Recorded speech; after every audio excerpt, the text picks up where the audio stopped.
దావీదుని దేవుడు కోరుకున్నాడు స్పెషల్గా. ఇశ్రాయేలు జనాంగంలో చాలామంది మనుషులున్నా దావీదుని దేవుడు ఎంపిక చేసుకోవటం వెనక కారణాలు ఏంటి? అసలు దావీదు కుటుంబంలోనే గొప్ప సైనికులు ఉన్నారు, వీరులు ఉన్నారు. సౌలు రాజు సైన్యంలో సైనికులు ఉన్నారు, దావీదు అన్నలు. వారందరికంటే ఆఖరివాడు గొర్రెలు కాసే పనిలో ఉన్నాడని ఇక్కడ చెప్పాడు. పాడి గొర్రెలను వెంబడించుట మాన్పించి అని, అంటే గొర్రెలు కాసేవాడు. మరి దావీదును ఎందుకు దేవుడు కోరుకున్నాడు అంటే చాలా సంగతులు చెప్పొచ్చు. దావీదు దేవుని ప్రేమించాడు, దేవుని యందు విశ్వాసం ఉంచాడు, తన తల్లి ద్వారా భక్తి నేర్చుకున్నాడు. నీ దాసురాలి కుమారుణ్ణి, నీ సేవకురాలి కుమారుని అని తన తల్లిని గూర్చి చెప్పుకున్నాడు. గనుక దావీదు తల్లి దావీదుకు దైవభక్తి నేర్పి ఉండవచ్చు. దాన్ని బట్టి అతడు దేవుని ప్రేమించి ఉండవచ్చు. తన తండ్రి అయిన యెషయి కూడా మరి ఇశ్రాయేలీయుడే గనుక, యూదుడు గనుక ఆయన కూడా దేవుని యందు భయభక్తులు గలవాడై ఉండి ఉండవచ్చు. మొత్తం మీద తన పితరుల ద్వారా, కుటుంబ సభ్యుల ద్వారా, ముఖ్యంగా తల్లిదండ్రుల ద్వారా జీవము గల దేవుడైన యెహోవాను గురించి తెలుసుకొని ఆయన యందు భయభక్తులు నిలిపాడు. అయితే దావీదు విషయంలో దేవునికి ఉన్నటువంటి ఏర్పాటు యెషయి కానీ, దావీదు తల్లికి కానీ, అన్నలకు కానీ తెలియదు. నిజంగా కొన్ని కార్యాలు మనం చూస్తున్నప్పుడు చాలా విచిత్రంగా అనిపిస్తుంది.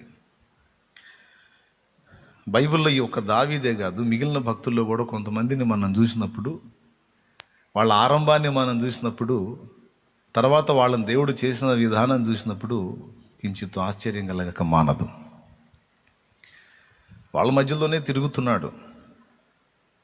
తండ్రి పిలుస్తాడు, రాయ్ దావీదు రానాయన అని ఓ పని చెప్తాడు. అన్నలు పిలుస్తారు, పెద్దన్న పిలుస్తాడు, వీడేడి దావీదు గాడేడి అనో, లేకపోతే ఏ దావీదు ఎక్కడ్రా అనో.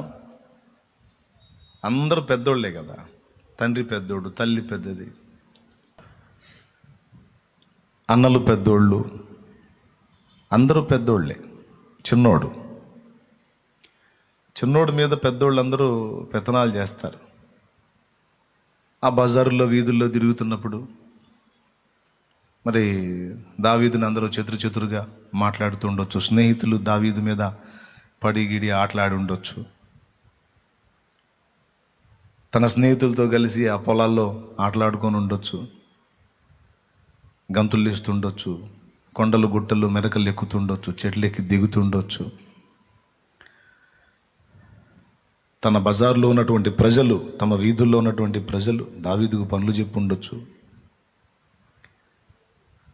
ఒకవేళ ఆ మంద వెళ్ళి ఎవరి పొలంలోనన్నా పడితే ఆ పొల యజమానులు దావీదును తిట్టుతూ ఉండొచ్చు.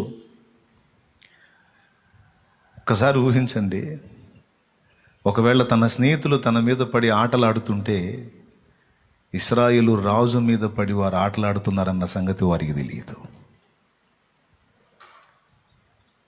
తన అన్నలు, తల్లిదండ్రులు, పెద్దవారు అందరూ కలిసి అరే తురే అనుకుంటా ఆయనకు పనులు చెప్తున్నప్పుడు వారికి తెలియదు ఇశ్రాయేలు రాజుకి వారు పని చెప్తున్నారని. తన బజారు వీధి ప్రజలు ఆయనను ఆ పనికి ఈ పనికి పిలిచి వాడుకున్నప్పుడు తెలియదు. బజార్లో అంటే ఇరుగు పరుగులు ఉంటే వాళ్ళ పిల్లలు కానీ అందుబాటులో లేకపోతే, అయ్యా అరే దావి తిట్టారా, కొంచెం ఆ పని చేసి పెట్టుంటే, అలాగేనమ్మా అని పోయి చేస్తాం కదా సహజంగా మన పిల్లలు. తాము పనులు చెప్తుంది ఇశ్రాయేలు రాజు కన్న సంగతి వారికి తెలియదు. అరణ్యంలో మంద దగ్గరికి వెళ్ళి మేపుతున్నప్పుడు తనతో కూడా కలిసి తిరుగుతున్న తన స్నేహితులకు తెలియదు, తన తోటి కాపర్లకు తెలియదు. ఈరోజు మనతో కలిసి కర్ర చేతబట్టి ఉషో అని గొర్రెలను దోలుకుంటున్న ఇతడే ఇతడు ఒక ఇశ్రాయేలు రాజుతో కలిసి వారు గొర్రెల్ని కాస్తున్నారన్న సంగతి వారికి తెలియదు. ఆయనను అల్లరి పెట్టి పొలంలో ఆయన పశువులు పడినప్పుడు, ఆయన మంద పడినప్పుడు, ఆ పొల యజమానులు తిడుతున్నప్పుడు తెలియదు, ఒకవేళ గద్దిస్తున్నప్పుడు తెలియదు ఇశ్రాయేలు రాజుని వారు తృణీకరిస్తున్నారని. కానీ ఇవన్నీ దేవుడికి తెలుసు. దేవునికి స్తోత్రం కలుగునుగాక. ఆయనకు తెలుసు. నాకు తెలిసి నేను అనుకుంటాను ఆయన చిరునవ్వు నవ్వుకుంటాడని. ఇంటి వాళ్ళు ఆయనను తృణీకరించి అరే తురే అని మాట్లాడి, ఆయనను చాలా తేలిగ్గా మాట్లాడి ఆయన్ని కొట్టబోయి తిట్టి, అట్లా ఎందుకు చేస్తారులే అన్నయ్య, నువ్వు మరీ చెప్పటం కాకపోతే అంటే, మరి ఏలియాబు చేయలేదా? గొలియాతుతో ఫైటింగ్కి దావీదు వచ్చినప్పుడు ఏలియాబు ఏమన్నాడు? పెద్దాడు, నీకు గర్వం పెచ్చురో, నీకు గర్వం పెచ్చు. ఆ మందని ఏం చేశా? ఆ చిన్న మందని ఏం చేశా? నీవు యుద్ధం చూచుటకే కదా వచ్చితివి, నీకు గర్వం అని దావీదును చాలా తేలికగా మాట్లాడతాడు. మరి ఇక్కడ మాట్లాడినోడు ఇంటికాడ మాట్లాడ్డా? అంత సమూహంలో సైన్యంలోని తమ్ముడిని అంత తేలిగ్గా అవమానకరంగా మాట్లాడినోడు ఇంట్లో ఇంకెంత తేలిగ్గా మాట్లాడతాడు? బయట తేలిగ్గా మాట్లాడినోడు ఇంట్లో గౌరవంగా మాట్లాడతాడా? నలుగురిలోనే అవమానంగా మాట్లాడినోడు ఇంట్లో ఇంకా తృణీకారంగా ఉంటాడు. రకరకాల మాటలు అంటూ ఉండొచ్చు, కానీ ఈ మాటలు పడేవాడికి కూడా తెలియదు. దేవునికి స్తోత్రం కలుగునుగాక. కానీ ఈ మాటలు పడుతున్నోడికి తెలియదు, ఈ మాటలు అంటున్న వాళ్ళకి తెలియదు, తనతో కలిసి తిరుగుతున్న వాళ్ళకి తెలియదు, కన్నవారికి కూడా తెలియదు. కానీ ఒకే ఒక్కడికి తెలుసు. దావీదును తన తల్లి గర్భములో రూపించి ఈ లోకంలోనికి రప్పించిన ఆయనకు తెలుసు. నేను అనుకుంటాను, ఇది నా ఊహ అనుకోండి, నిజం అనుకోండి, నాకు సంబంధం లేదు. దావీదు భూమి మీద జీవితాన్ని ఆరంభించినప్పుడు, ఇలాంటి అనుభవాలన్నీ దావీదు పొందుతున్నప్పుడు, దేవుడు చెంప మీద తన చేతి ఉంచుకొని చిరునవ్వు నవ్వుతూ కొన్ని మాటలు పలికుండొచ్చు. అన్నలు ఆయనను తృణీకరిస్తున్నప్పుడు దేవుడు చిరునవ్వు నవ్వి దూతలతో, ఒరే మీరు ఎవరిని తృణీకరిస్తున్నారో తెలుసా? ఇశ్రాయేలు మొత్తానికి రాజునరా అంటే దేవదూతలు ఆశ్చర్యానికి గురవుతారు. ఈ పిల్లవాడేమిటి, నీ ప్రజలకు ఇశ్రాయేలుకు రాజేమిటి ప్రభు అంటే, చూడండి ఆ కథ ఎన్ని మలుపులు తిరిగి చివరికి ఎక్కడ చేరతాడో చూడండి. ఈ కార్యమును దేవదూతలు తొంగి చూడగోరుచున్నారు. మన విషయంలో జరిగే కార్యాలే కాదండి, భక్తులందరి జీవితాల్లో జరిగే కార్యాలను కూడా దేవదూతలు తొంగి చూడగోరుచున్నారు. దేవునికి స్తోత్రం కలుగునుగాక. యోసేపు అన్నల దగ్గరికి వచ్చినప్పుడు ఈ కలలు గనువాడు వచ్చుచున్నాడు, ఏ వార్త తీసుకొని వస్తాడో, వీడికి ఏం పని ఉండదురా, శుభ్రంగా పెద్ద ఆయన దగ్గర ఉంటాడు, ఆ తిండి ఈ తిండి తిని ఊరక నిద్రపోతుంటాడు, కళ్ళగంటుంటాడు. మనకి ఏమొస్తారా కళ్ళలో? పొద్దున్న లేస్తే సాయంత్రం దాకా ఈ మందల వెంటబడి తిరిగి తిరిగి తిరిగి తిరిగి దుమ్ము కొట్టుకొని ధూళి కొట్టుకొని గందరగోళం అయిపోతున్నాం మనం. మనకు జేపీలా అద్దాల అంగి, ఈ ఖాళీ గదిని ఇంటికాడ కూర్చొని ఈ పనికిమాలిన కబుర్లు చెప్పి కలలు వాడికి అద్దాల అంగి గుట్టించాడు ఆ పెద్ద ఆయన. ఆ యోసేపుని ఎంత తృణీకరించారో. ఒక మాటలో చెప్పాలంటే యోసేపు అంటే వాళ్ళకి అసూయ. యోసేపు కనపడితేనే నశానానికి ఎక్కిద్దు వాళ్ళకి, అంత కోపం.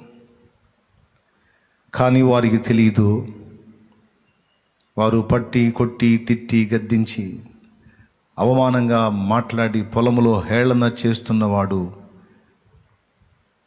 ఐగుప్తు ఫరో అని వారికి తెలియదు. అప్పట్లో అగ్రరాజ్యం ఈజిప్ట్ అయితే, సంపన్న రాజ్యం ఈజిప్ట్ అయితే, ఆ ఈజిప్ట్ సింహాసనం మీద కూర్చున్న ఫరో నెత్తిన కూర్చునే వాడిని వీళ్ళు పొలంలో ఆట పట్టిస్తున్నారు, అవహేళన చేస్తున్నారు అన్న సంగతి వారికి తెలియదు. ఈ బాధలు పడుతున్న యోసేపుకి తెలియదు, కానీ వీరందరిని ఎరిగొన్న ఆయనకు తెలుసు. హల్లెలూయా.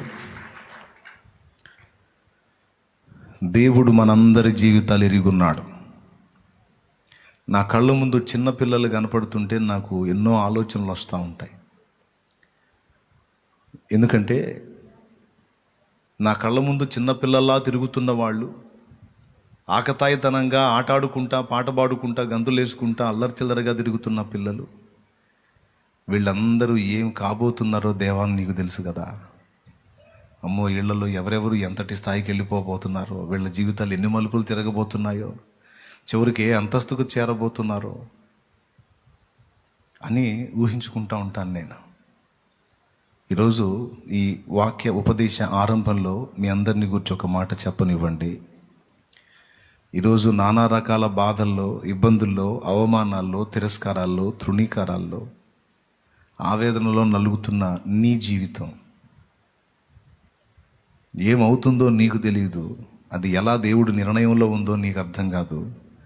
ఈరోజు నీవు తృణీకరింపబడుతున్నావు, ఎవరి ద్వారా వారికి తెలియదు. కానీ నిన్ను నిర్మించిన వాడికి మాత్రం నీ లైఫ్ తెలుసు.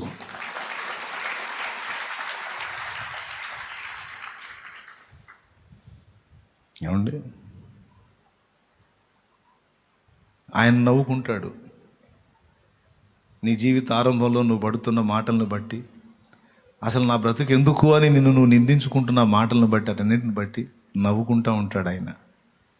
నువ్వేం ఏడుస్తుంటావు, నువ్వు గాయపడుతుంటావు, నీ దీన స్థితిని తలుచుకొని నువ్వు కుమిలిపోతూ ఉంటావు. నిన్ను తృణీకరించే వాళ్ళు నిన్ను చూసి నవ్వుతూ ఉండొచ్చు. అంటే వారిని ద్వేషించమని కాదు, వారికి తెలియకయే. అది నీ ఇంటి వారు కావచ్చు, నీ సమీపస్తులు కావచ్చు, తోడబుట్టిన వారు కావచ్చు, స్నేహితులు కావచ్చు, సంథింగ్ ఎవరైనా కావచ్చు. వారు అంటుండొచ్చు, వారిని బట్టి నీవు దుఃఖపడుతుండొచ్చు, గాయపడుతుండొచ్చు. తన దేవుడు చిరునవ్వు నువ్వు అనుకుంటాడు, ఈరోజు నువ్వు ఇలా ఉన్నావు కదా, కానీ ఒక దినాన నేను నిన్ను ఒక అంతస్తుకు చేరుస్తాను. ఆ స్థితిలో నువ్వు ఉన్నప్పుడు వాళ్ళు నిన్ను చూసి, ఇప్పుడు దావీదును చూసి ఏమనుకుంటారు? అరే, నేను ఇంత మాటలు అన్నది ఇశ్రాయేలు రాజునా?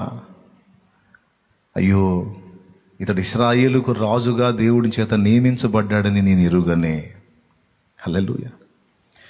అలాగే ఒక మెట్టులోకి నిన్ను తీసుకెళ్ళినప్పుడు ఆ తృణీకారం నీకు కలిగించినట్టు నిన్ను తృణీకరించిన వారందరూ కూడా సిగ్గుపడి, అయ్యో, ఇంత గొప్ప వ్యక్తినా నేను ఇంత మాటలంది, ఇంత గొప్ప వ్యక్తినా నేను ఇంత తృణీకరించింది అని.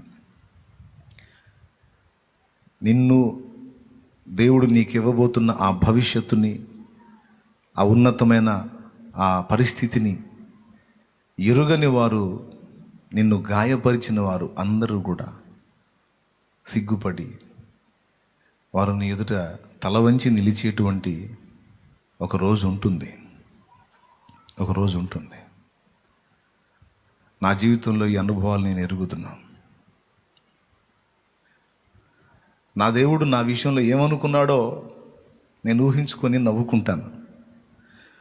ఈరోజు ప్రపంచం మొత్తాన్ని నేను ప్రభావితం చేయకపోయినా, తెలుగు ప్రజల్లో క్రైస్తవులుగా ఉన్న వారందరిలో దాదాపు అనేక మందికి ఆ మహానుభావుడు నన్ను పరిచయం చేశాడు. తెలుగు భాష తెలిసిన వాళ్ళల్లో యేసు ప్రభుని ఎరిగిన వారు, ఎరగని అన్యజనులు కూడా చాలామంది. అనేకుల దృష్టిలోకి నన్ను తీసుకెళ్ళాడు, అనేకులకు నన్ను పరిచయం చేశాడు.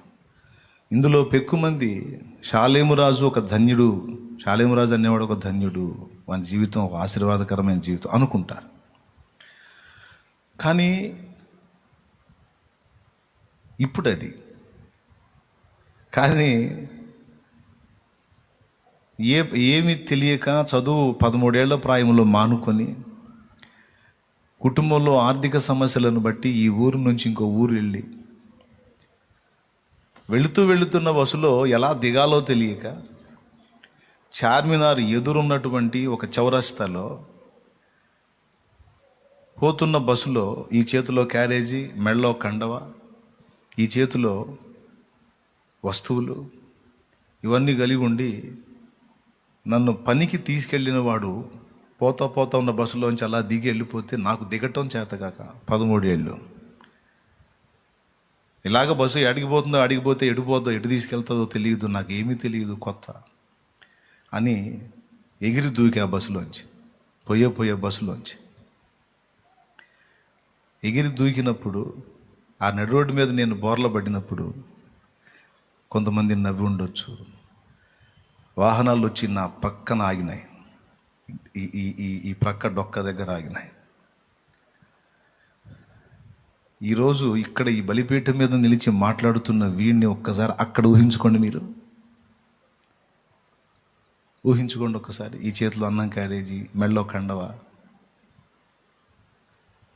13 ఏళ్ల పిల్లవాడు హైదరాబాద్ చార్మినార్ ఎదురున్న చౌరస్తాల్లో నడి రోడ్డు మీద బోర్ల పడిన సన్నివేశం ఊహించుకోండి.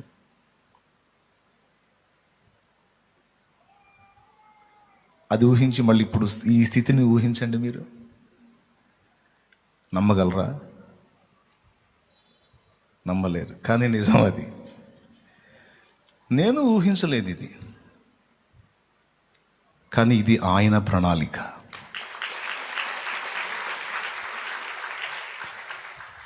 ఈరోజు నన్ను పోల్చి చెప్పుకున్నాను నేను.